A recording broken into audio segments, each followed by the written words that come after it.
Welcome to this week's Desmond's Havers. A working weekend for Lindsay, but still we donder on. Diary, 31st of August, Fiddick Park. We must stop using this for an overnighter on a working weekend and spend a weekend here to do it justice. Yes, Lindsay is working again tomorrow and I'm going to spend the day in Aberlour.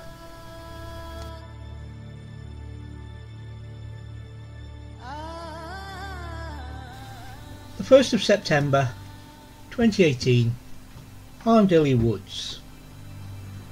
We were up at early o'clock and I took Lindsay off to work. Then I went to the car park in Aberlour to settle in for the day. It was several hours later I decided it was probably time to wake up and actually do something. Yes, I'd fallen asleep. So I had a cuppa and went down to the river and sat watching the world float by. There was lots of birds life to see and I thoroughly chilled. Lindsay arrived from work, we had another brew and then headed off to the woods. Arndilly is a lovely quiet spot near Ben Hagen. It has no open view to sea, but it does have the glorious trees. We of course settled in with a cuppa, then went out to explore. Later I flew the drone and watched the birds while Lindsay took pictures. In the evening we watched it grow dark before heading off to sleep.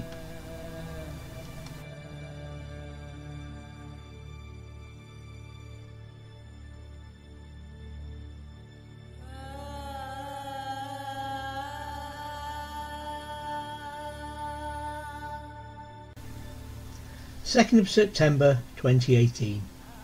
Yes, it's time to go home.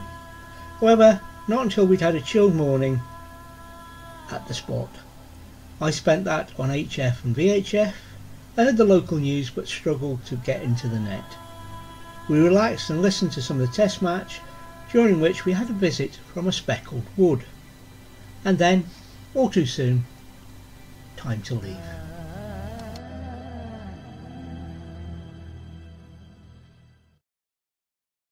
This week's Haver is about the Red Arrow's first trip to America. So, what was all the fuss about? Well, it's the Red Arrows. They gathered at RAF Kinloss, then home of Nimrod, and they spent the night in the local hotels and had a lovely time. Next day, they flew, as did we, top cover for them, to Keflavik, where they overnighted, refuelled and beered up, and we flew back to Kinloss. Next day, the detachment, same crew, took off and did top cover, search and rescue, as they flew from Keflavik to Greenland. In Greenland they landed and were spending the night in hotels again. Meanwhile, the Nimrod flew back to Keflavik, landed there, and we spent the night on the American base. Next morning we were up, we flew to Greenland, circled around while the Red Arrows got themselves out of bed and in the air and flew towards Canada. They stopped at, I'm trying to remember where it was they stopped. They stopped somewhere in Canada and went into their hotels, and we went to a well-known Air Force base, which as usual the name escapes me, in Canada. I will look it up and write it down. This was an RAF base. Next morning we're up bright and early, airborne, waiting for the Red Arrows as we circled over where they'd spent the night, and they were to fly down into America. Once they landed in America, the Nimrod was to fly back. As we flew into American airspace, and we were due to land with the Red Arrows and refuel, so we had enough fuel to get back. The word came over the intercom that the engineer, the aircraft engineer, the guy who looks after the fuel in the engines, wanted a word with the engine man and the rigger. So the ground crew that were on board, the two of them went forward. They had their in-flight conference and came and sat down, saying nothing. As we landed in America, the captain came on the intercom and said that there had been a problem with fuel and would all ground crew disembark immediately and check for leaks. So we did. We all grabbed torches and general service screwdrivers, the good old-fashioned GS, and proceeded to look for leaks from the back of the aircraft. As we approached the underwing and front of the aircraft, the engineer that had previously called the rigger and engine man, the sooty, up to the flight deck, appeared, having come down a rope at the front, saying he'd found it. Could the relevant trades tighten it up and do a pressure test? Unfortunately, we'd have to wait till the morning to refuel now while the pressure test was done, but they'd sort something out. So they did. They sorted out hotels, or a hotel, and as it happened, it was the same one as the Red Arrows were staying in. Now, even though we had work to do, the Red Arrows arrived after us.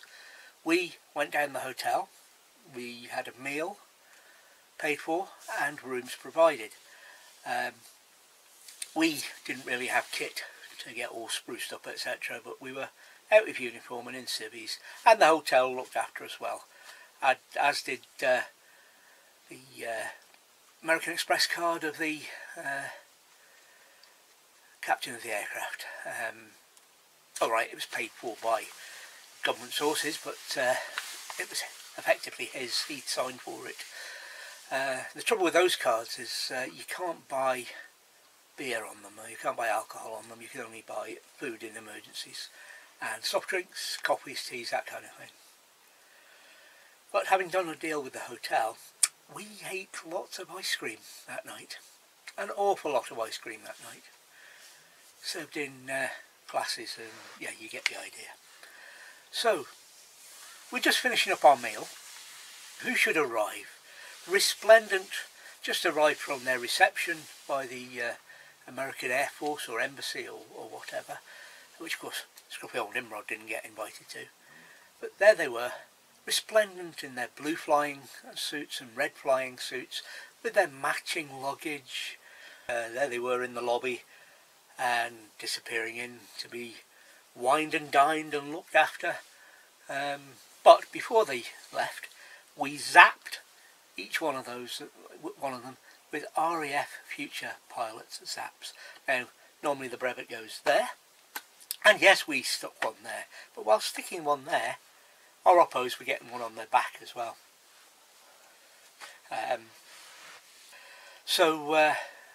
Thoroughly having done the Red Arrows, we noticed that their baggage was remaining lying in the lobby. So that was well and truly hit with stickers, squadron and Future Pilot stickers. And then we left. Next morning we flew home, and that's really the end of the tale. Thank you for watching this Haber. Remember, there's a donder to follow up on Friday, and please like or subscribe below and make some comments.